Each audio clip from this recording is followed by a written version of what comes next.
Good afternoon, guys. Jay here, Secretary of the Victorian Duck Hunters Association. Just a really quick update with what's going on behind the scenes and a bit of news. Obviously, we've all heard today that the emergency power laws have been extended yet again, and yet again it is thanks to the three amigos, Andy Medic, Samantha Ratnam, and what's her name, Fiona Patton. So, yeah, the three amigos yet again have helped the powers get extended. So, anyways, just a quick shout out to membership.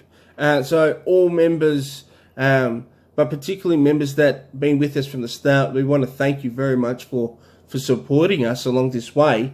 Over the recent weeks, our membership has exploded and it's been really, really encouraging. So really thank you, everybody, for jumping on board. Those that jumped on board from the start, and obviously those that have recently taken the plunge and become a member. And just obviously, I pose the question to you.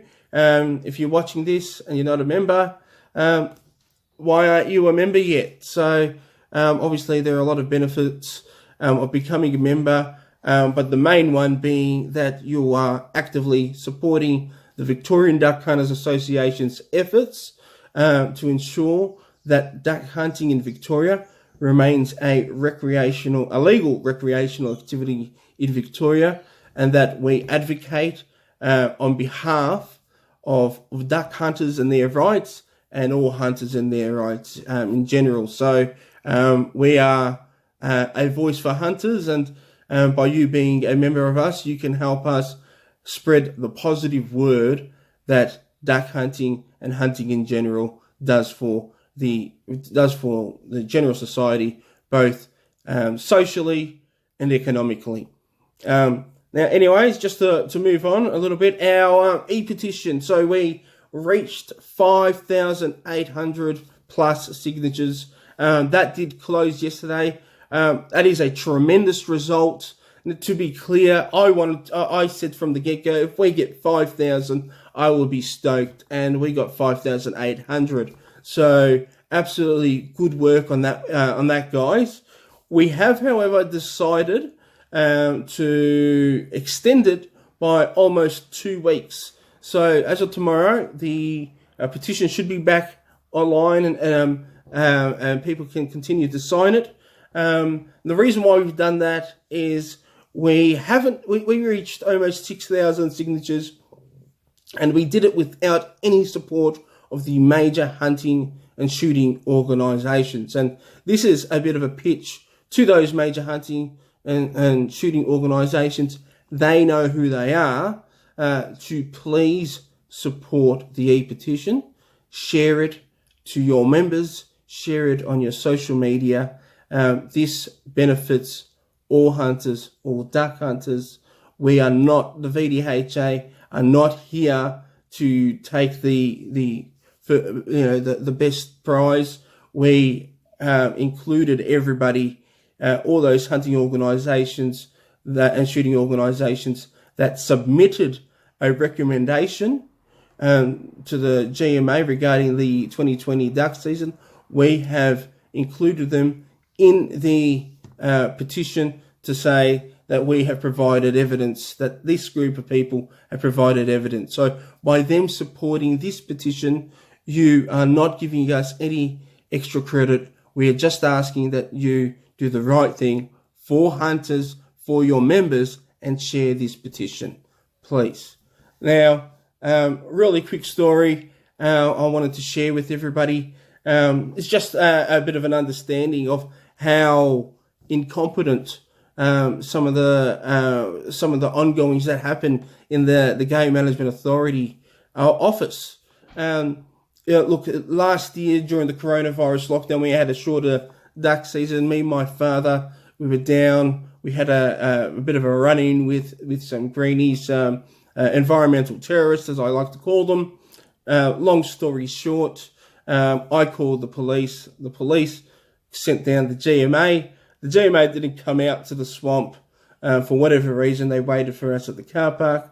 When we arrived, they asked for our license. We provided them. They asked to see our firearms to make sure that they were empty. We showed it to them. And one of the GMA officers asked my father, who at the time was using his the notorious rapid fire Adler shotgun, and he had a look at it, and to quote the GMA officer, he said, "Oh wow, is that now a semi-automatic because it's got a few extra shots in it?" And my dad and I initially thought he was taking the piss, and we both looked at each other a bit shocked, and it became very evident very quickly that he wasn't taking the piss, and he was actually, in fact, asking, wanting to obtain some knowledge about what this firearm was. First time he had encountered one. And my dad proceeded to explain to him, in a very basic way, what was the difference between a semi-automatic and a 12-gauge shotgun, or an under and over 12-gauge shotgun, and an automatic, and so on and so forth. And it just goes to show that we're relying on these guys to use science and data to back up their decisions when they don't understand the basics of how a firearm works. And let's face it, other than, bow hunters and all that sort of stuff, firearms are pivotal to almost every hunting discipline. So it should be in their knowledge, right? But they don't understand that. And, they must be it mustn't be entirely their fault if they are just completely and utterly underfunded, undertrained, and unequipped, and to their detriment, it seems like they're most definitely filled with people who have no understanding about the hunting way of life, and that is a real shame. It is a real opportunity. If you look at the way the hunting authorities operate in New Zealand, for example, it is a completely different kettle of fish. The hunting culture there is embraced, and the authority really promotes it. So it'd be nice to see an attitude very similar to New Zealand from our own game management authority, but that's not the case. Look, guys, that's literally all I have for you today. Do apologise. I've taken a bit longer than what I did say I was going to, but here we are. But once again, thanks again for everybody for being a member of the Victorian Duck Hunters Association or a supporter. If you're a supporter, please do consider joining. And obviously tomorrow the petition will be back online. Please get back to work, sharing and getting everybody on board. Peace out, guys. Have a good one.